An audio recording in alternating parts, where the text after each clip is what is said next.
اپنے آپ کو اندھا ہونے سے بچائیں۔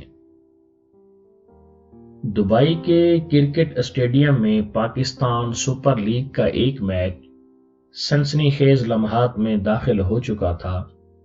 بادلوں میں گھرے حسین موسم نے اس کرکٹ میچ کا مزہ دوبالا کر دیا تھا، اور میں سوچ رہا تھا کہ کاش یہ میچ لاہور یا کراچی میں ہو رہا ہوتا تو ہر گیند پر اسٹیڈیم میں ہنسنے اور رونے کی آوازیں بھی آ رہی ہوتی، لیکن لوگ دیکھتے کہ صرف لاہور والے کوئٹہ کو نہیں رلاتے، کبھی کبھی کوئٹہ والے لاہور کے ساتھ ساتھ پشاور والوں کی سانس بھی خشک کر دیتے۔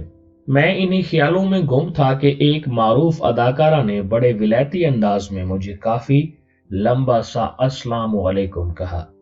میں نے خاتون کے سیاہ چشمے کے پیچھے چھپے چہرے کو پہچاننے کی کوشش کی تو انہوں نے فوراً چشمہ اتار کر ایک دل فریب مسکراہٹ کے ساتھ ہائے کہا، اور فوراً ہی اپنے مطلب کی بات پر آ گئیں۔ فرمانے لگیں، آپ کی رائٹ سائڈ پر صرف چند قدم کے فاصلے پر پرویز مشرف صاحب بیٹھے میچ دیکھ رہے ہیں۔ اگر آپ تھوڑی سی تکلیف کریں اور ان کے پاس چل کر میرے ساتھ ایک سیلفی بنوا لیں تو بڑی مہربانی ہوگی۔ یہ سننا تھا کہ میرے دل و دماغ میں بادل گرجنے لگے اور ہنگامہ سا برپا ہو گیا۔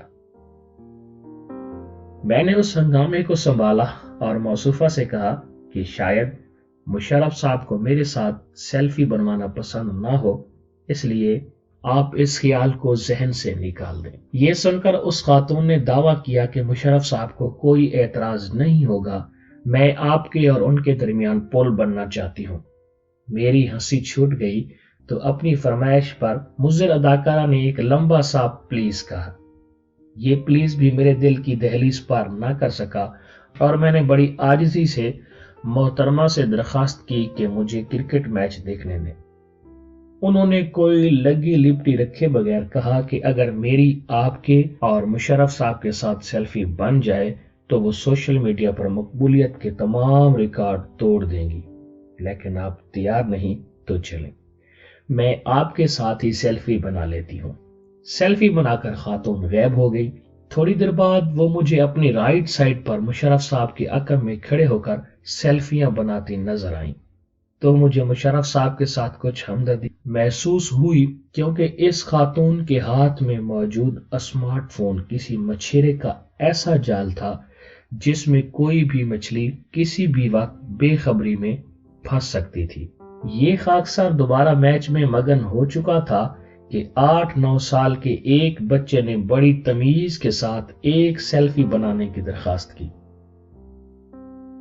اس بچے کی آنکھوں پر موجود موٹا سا چشمہ دیکھ کر دل پسیج گیا۔ اتنی چھوٹی سی عمر میں اتنی کمزور بصارت دیکھ کر دل میں درد سا اٹھا۔ میں نے فوراً اس بچے کے ساتھ سیلفی بنوا لی۔ وہ قریب ہی بیٹھ گیا اور اس سیلفی کو اپنی فیس بک پر لوڈ کرنے لگا۔ مجھے پتا چل گیا کہ اس بچے کے پاس وائی فائی کا سگنل موجود ہے، جبکہ میرے پاس یہ سگنل نہیں تھا۔ میں نے اسے درخواست کی کہ اگر وہ مجھے 2-3 منٹ کے لیے وائی فائی دے دے تو میں اپنے ای میل پر ایک پیغام چیک کر لوں گا۔ بچے نے فوراً میرا فون لیا اور اپنے فون سے وائی فائی کا سگنل منتقل کر دیا۔ میں نے 1 منٹ کے اندر اپنا پیغام پڑھ لیا اور اس بچے کا شکریہ ادا کر دیا۔ اب اس بچے نے کچھ ہمت پکڑی اور فرمائش کی کہ انکل، کیا آپ میرے فیس بک فرینڈ بن سکتے ہیں؟ میں نے بچے سے کہا کہ میں فیس بک استعمال نہیں کرتا۔ اس نے جھٹ سے مجھے میرے نام اور تصویر کے ساتھ ایک فیس بک اکاؤنٹ دکھا دیا۔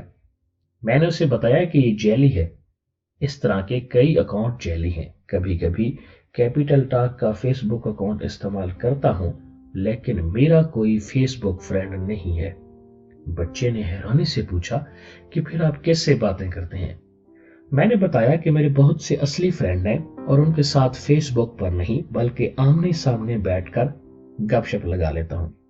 اس بچے نے کہا کہ فیس بک پر پوری دنیا میں فرینڈ بن سکتے ہیں، لیکن آپ کے زیادہ دوست تو صرف ایک ملک یا ایک شہر تک محدود ہوں گے۔